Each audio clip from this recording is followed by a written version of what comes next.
The rape accusation against comedian and actor Druski has taken a dramatic and potentially game-changing turn.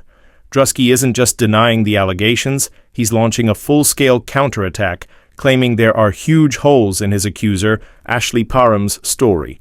Holes so glaring, he argues, that her own lawyers should have seen them coming from a mile away. Now, Druski is demanding accountability, not just from Parham, but from her legal team, and he's heading to court armed with what he claims is irrefutable proof of his innocence.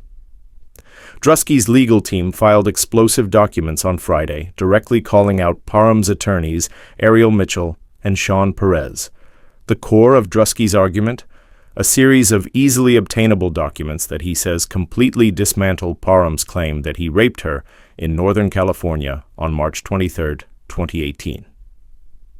This is the same alleged incident that also strangely involves the names of Diddy and Odell Beckham Jr. in Parham's broader accusations, adding another layer of complexity to an already convoluted case.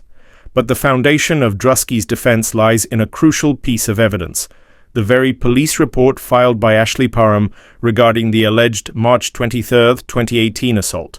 According to Druski's legal filing, this official report names two individuals, Shane Pierce and an anonymous white man, as the perpetrators. Astonishingly, Druski's name is nowhere to be found in this initial account. Why would Parham's initial official report omit Druski entirely if he was indeed one of her attackers? What explanation could reconcile this glaring discrepancy? Druski's team emphasizes the accessibility of this police report, stating it was easily obtainable from the public record. The implication is clear and pointed. If Druski's legal team could acquire this crucial document with such ease, why did Parham's experienced attorneys, Mitchell and Perez, seemingly fail to uncover this fundamental inconsistency before filing a lawsuit that implicated Druski? What level of due diligence is expected of attorneys in such sensitive cases, and does the existence of this contradictory police report suggest a potential lapse in their professional responsibility? The holes in Parham's story, according to Druski's filing, extend beyond this initial police report. He presents a seemingly airtight alibi, meticulously documented through various forms of evidence that place him thousands of miles away in Georgia at the time of the alleged assault. In March 2018, Druski was not the celebrity he is today. He was a 23-year-old working as a waiter. His legal team reportedly included documentation of his employment at Outback Steakhouse during that period, along with his application for a job at Longhorn Steakhouse. Solid proof of his life and location in Georgia. How does this documented employment history definitively place Druski in Georgia on March 23, 2018, and how does it directly contradict Parham's claim of his presence in Northern California? Further bolstering his alibi, Druski's filing includes phone records allegedly showing that all of his calls between March 19th and March 30th, 2018 originated in Georgia.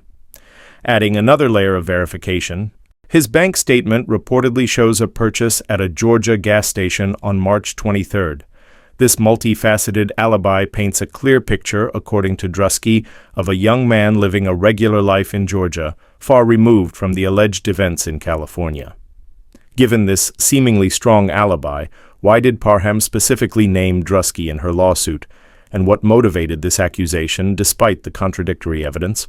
For what he claims are clear and demonstrable falsehoods that should have been evident to Parham's legal team, Druski is now demanding sanctions against attorneys Mitchell and Perez. He is also, of course, seeking a complete dismissal from Parham's lawsuit. What specific legal repercussions could Mitchell and Perez face if the court agrees with Druski's assessment of their failure to properly vet Parham's claims? Could this case set a precedent for holding accusers' lawyers more accountable in high-profile and potentially flawed accusations? In response to these aggressive legal moves, Ariel Mitchell, Parham's attorney, issued a terse statement to CEtrends, vowing to litigate our claims in court like we always have, and expressing anticipation for their day in court. This sets the stage for a potentially explosive legal battle, not just over the alleged assault itself, but also over the conduct and due diligence of the legal professionals involved. The question now is, will Druski's mountain of easily obtainable evidence convince the court that Parham's claims are baseless and that her attorneys failed in their professional responsibilities? Welcome back to CEtrends, your go-to source for the most compelling and closely analyzed stories from the world of celebrity and entertainment. Today, we're diving deep into a fascinating and potentially precedent-setting development in the legal battle surrounding comedian and actor Druski, a case that is now taking an unexpected turn by focusing not just on the accused and the accuser, but also on the accuser's legal representation. As we laid out in the intro, Druski is not simply denying the serious rape allegations brought against him by Ashley Parham. He's going on the offensive, directly challenging the competence and due diligence of Parham's legal team, attorneys Ariel Mitchell and Sean Perez. Druski claims that Parham's accusations are demonstrably false and that her lawyers failed to properly vet these claims before filing a lawsuit that has thrown his life into turmoil. He's heading to court armed with what he asserts is a mountain of easily obtainable evidence that proves his innocence and, more significantly, highlights what he believes are glaring inconsistencies in Parham's story. The crux of Druski's argument, as revealed in the explosive court documents filed on Friday, centers on a fundamental piece of evidence: the very police report filed by Ashley Parham regarding the alleged rape incident of March 23, 2018, in Northern California. Interestingly, this is the same alleged incident that, in Parham's broader claims, also implicates figures like Diddy and Odell Beckham Jr., adding a layer of complexity that Druski's defense is keen to dissect. The most significant revelation in Druski's filing is the content of Parham's initial police report. According to Druski's legal team, this official account of the alleged assault names two individuals, Shane Pierce and an anonymous white man, as the perpetrators. Astonishingly and crucially for Druski's defense, his name is nowhere to be found in this original report to law enforcement.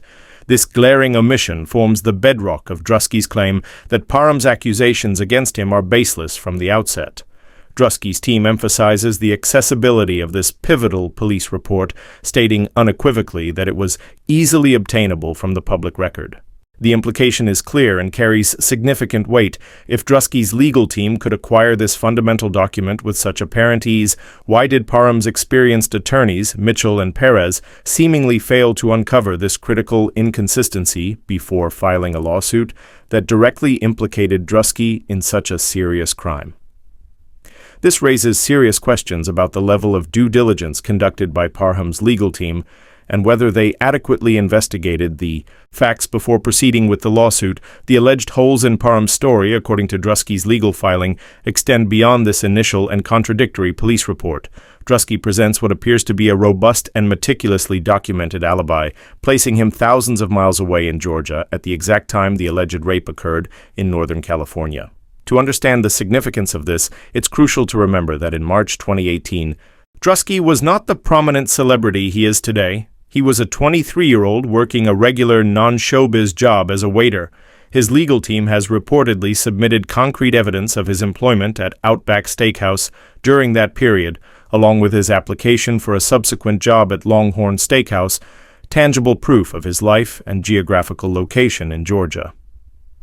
This documented employment history provides a clear and seemingly irrefutable timeline that directly contradicts Parham's claim of his presence in Northern California on that specific date.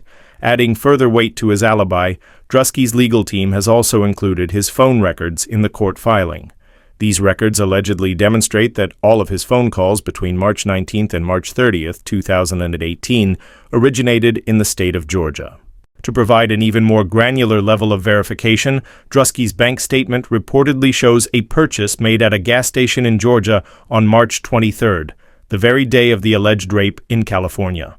This multi-layered alibi, comprising employment records, phone logs, and a bank transaction, paints a compelling picture, according to Druski, of a young man living a routine life in Georgia, completely removed from the alleged events unfolding thousands of miles away in California. Based on what he claims are clear and demonstrable falsehoods in Parham's accusations, falsehoods that he argues should have been readily apparent to her legal team through basic due diligence, Druski is now taking the extraordinary step of demanding sanctions against attorneys Mitchell and Perez. This is a significant and potentially risky legal maneuver, directly challenging the professional conduct of the opposing counsel. In addition to seeking these sanctions, Druski is, of course, also seeking a complete dismissal from Parham's lawsuit, aiming to clear his name and hold those he believes responsible for the accusations accountable. In response to these aggressive legal moves, Ariel Mitchell, Parham's attorney, issued a brief and somewhat defiant statement to CEtrends, asserting her team's intention to litigate our claims in court like we always have, and expressing anticipation for their day in court.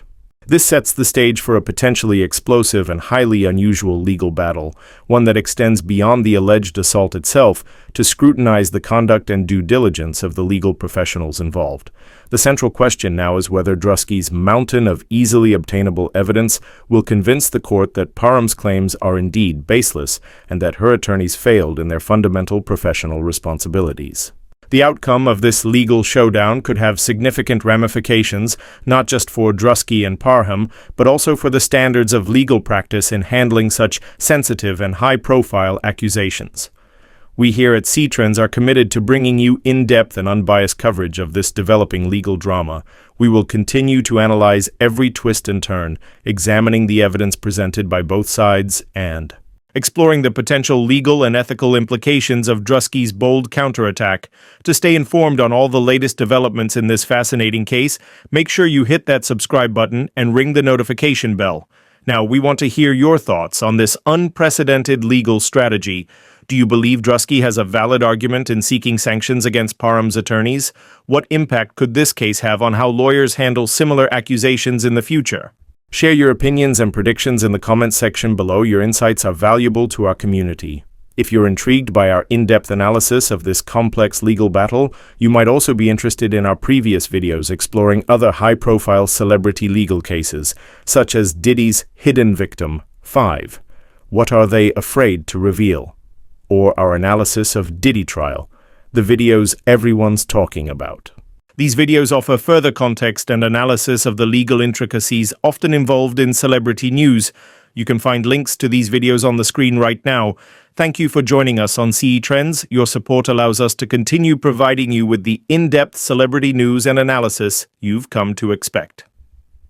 Stay tuned for more updates on the Druski case and other trending stories from the world of entertainment.